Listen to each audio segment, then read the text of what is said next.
Assalamu alaikum, Elena here, the Muslim travel girl. I hope you're well, and I haven't done an update on the Umrah rules and you know what's happening. So I thought I'm going to do an update because I just came back from Umrah. I did my Umrah in January 2023. I was there over New Year's, alhamdulillah, and it was so crowded. It was extremely crowded. I did the mistake of actually going for my Umrah on the 31st, just literally before it was Juma prayer, and it was packed. It took me an hour and a half to do 1.5 tawaf, which was crazy. So let me give you an update of what is happening at the moment.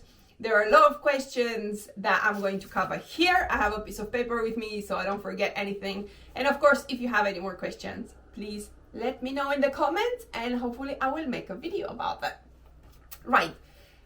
So, in my opinion, from what I have seen this December, end of December, January 2023, Saudi Arabia has pretty much gone back to normal numbers. I have never seen Saudi during COVID, because obviously I went during COVID as well. Alhamdulillah, I was blessed enough to be able to go for Umrah.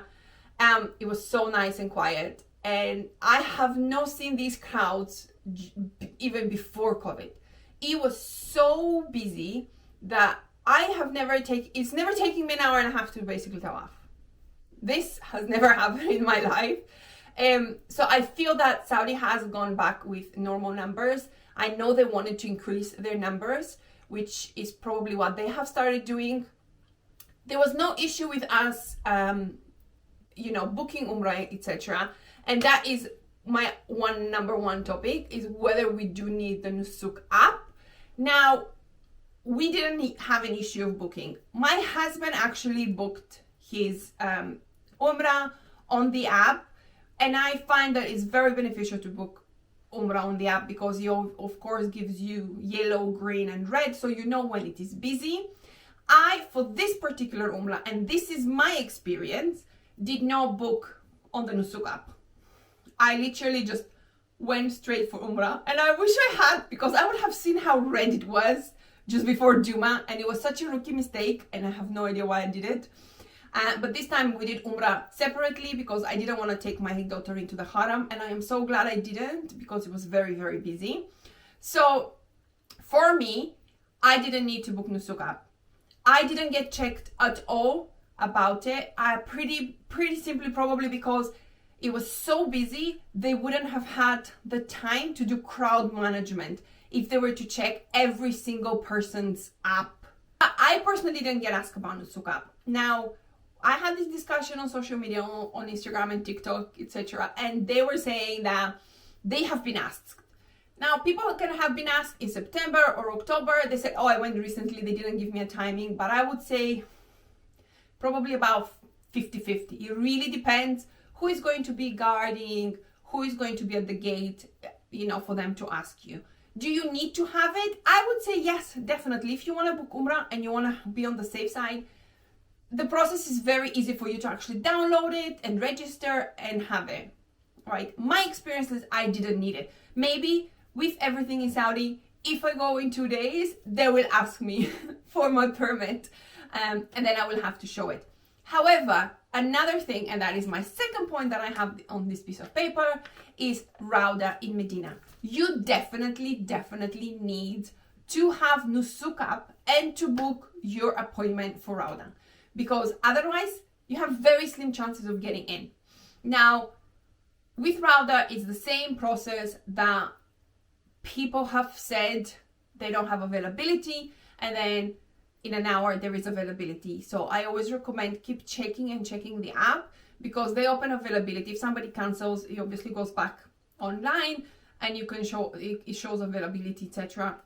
But for Rawdah, for Medina, you definitely need the NUSUK app. And if you're going for Umrah and you're visiting Mecca and Medina, then obviously download the app, book your Umrah slots, because there are plenty of Umrah slots, and of course make sure and book your Rawdah slot. The visa is active, and once you have register your visa, you can download NUSUK app even from abroad, from home, before you go, and you can actually book your space and you can start checking, because chances are if you go in Medinah and you try to book on the same day, which I did, I couldn't get in. I actually went to Medinah and I didn't go to the Rawdah because I hadn't booked on the app and there was no availability on the app.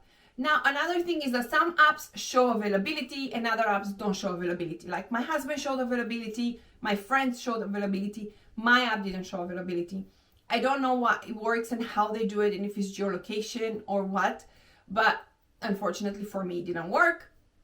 Another tip many sisters messaged me about for Rawdah is that after Isha and just before Fajr, gate 32 is where you go on a first come first serve basis and they open the doors and you can go straight in. But they told me it is very busy. You have to go and you have to wait. So you're better off going earlier, hopefully if you cannot secure your own appointment, to actually try and get into Rawdah without an appointment. But yes, so if you are a sister, and I'm sorry brothers, I'm not very sure. I'm pretty sure it's gate 32, but they have different options for that. Like after prayer times. So if you are to go, just ask. And if you know, please do let me know because I will update the description of this video for people to actually check. So many people, alhamdulillah, message me and I love the fact that they want to share those tips with me because then I share them with you and we all get the barakah inshallah of it. But the fact that, you know, they managed to go through gate 32 and that was very good. The other thing that I'm going to talk about, and it's such a controversy, subhanallah, is the Zamzam water.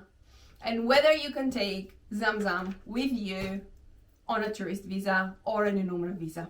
Now, again, on social media, so many people have messaged me and said, I cannot take Zamzam, I can take Zamzam, I cannot take Zamzam, I can take Zamzam. And unfortunately, again, with everything in Saudi Arabia, it works for some, it doesn't work for others. There was a website that was saying, oh, Umrah, prohibited to take Zamzam on tourist visa. I have not seen an official letter of saying that.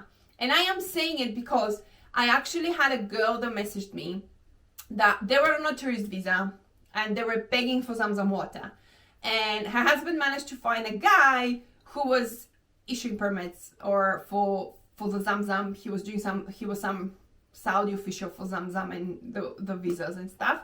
And he said that it actually, and this is, she said, right? It is not an official, that airlines didn't want to take it because Zamzam is normally on top of your allowance and it's very heavy, cost efficiency, fuel cost, etc.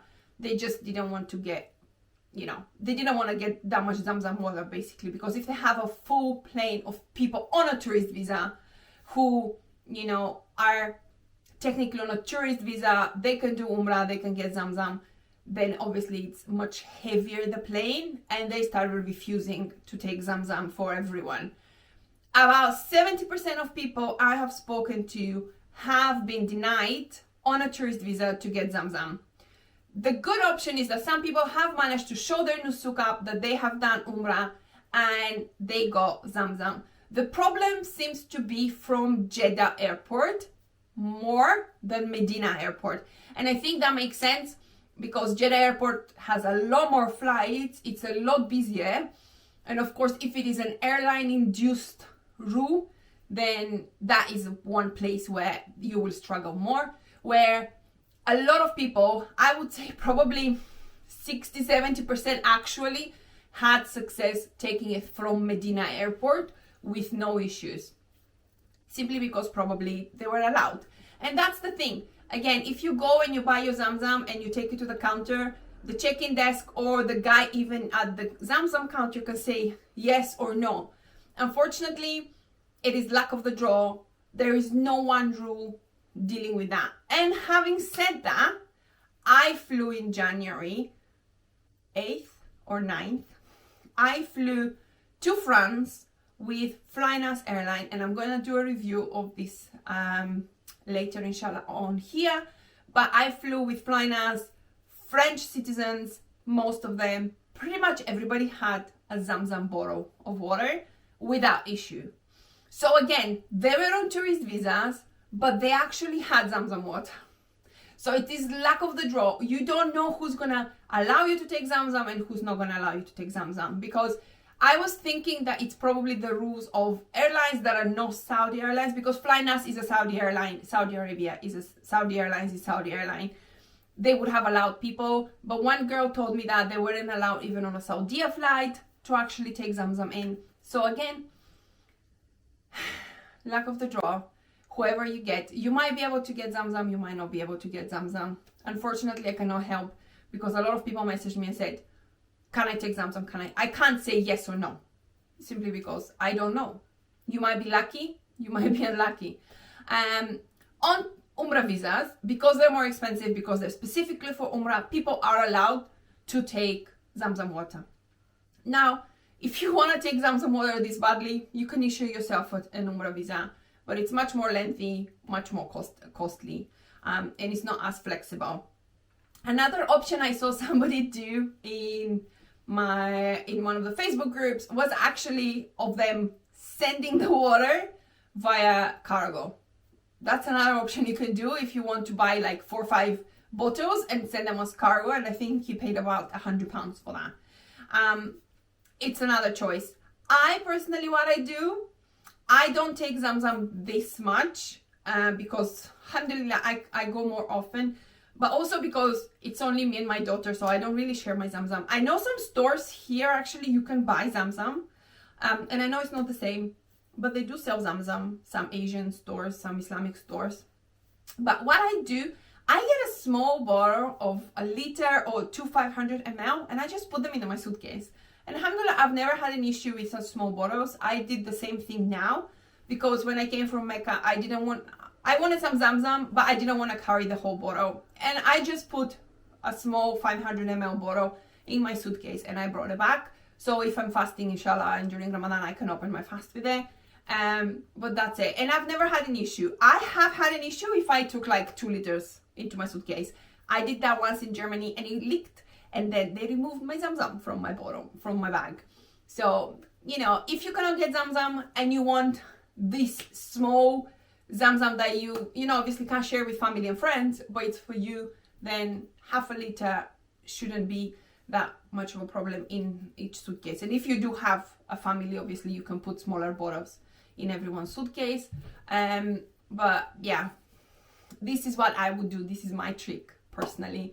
And I don't do it so much as a trick. I do it as much because I do want the Zamzam, but I don't want 5 liters of Zamzam water. Another thing that I get asked a lot is about the wheelchair and the pram. Again, you can't take the wheelchair and the pram upstairs. No problems in the second and first mataf.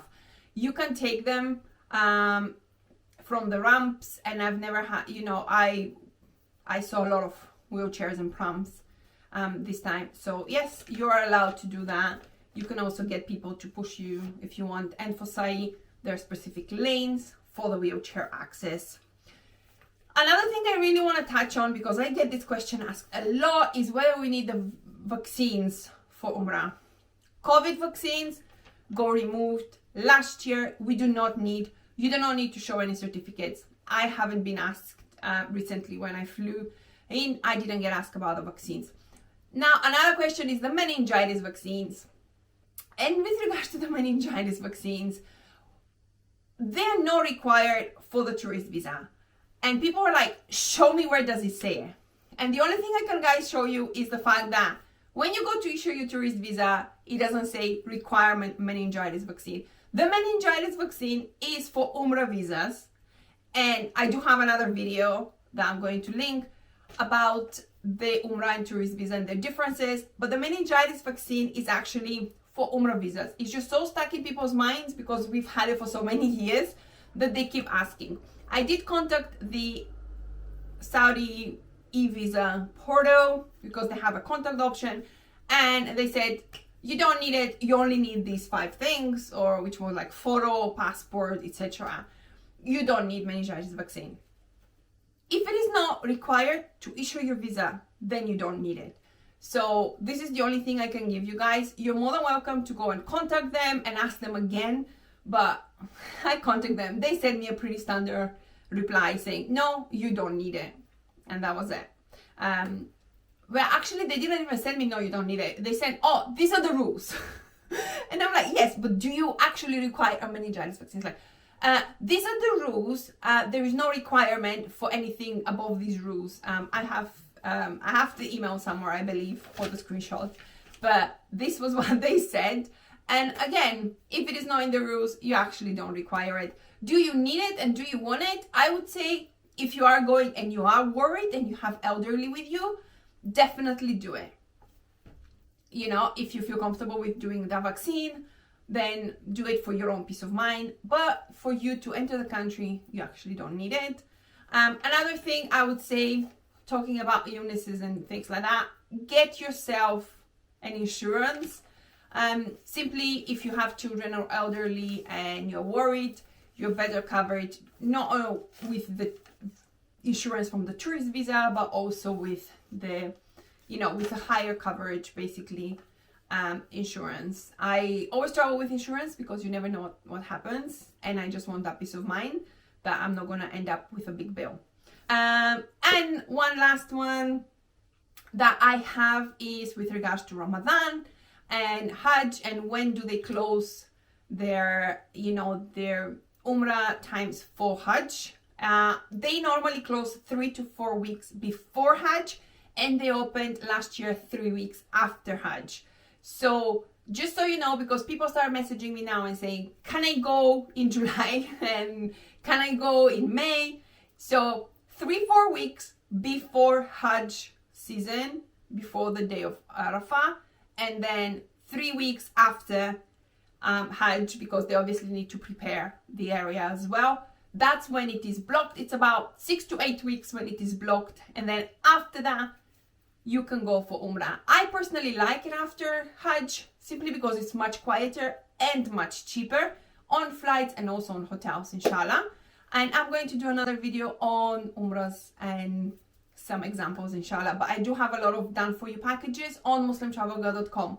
And if you like this video, if you want to subscribe, give it a thumbs up. Please subscribe for more, and do check out my newsletter. You can sign up for it on muslimtravelgirl.com and under this description, because I do share news and information if something major happens pretty much straight away with my newsletter, and I do share things with them that I don't do videos about on social media. So I hope this video was beneficial and covered a lot of your questions. If you have any more questions, then please drop them in the comments below and I will create another video for you. Assalamu alaikum.